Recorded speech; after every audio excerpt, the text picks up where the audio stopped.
Buen día a todos y todas, buen día a todos y totes, buenos días a todos y todas. Aragón puede presumir de contar con un rico patrimonio lingüístico resumido en 3 grandes sistemas con sus variantes, como todas las lenguas. Y hoy se lleva a cabo, en el marco del Día Internacional de la Lengua Materna, esta firma de convenios de colaboración con 9 entidades sociales.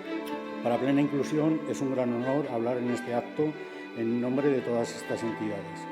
Hoy vamos a firmar los convenios de colaboración con el Gobierno de Aragón para la implementación de medidas en favor de las lenguas propias de Aragón.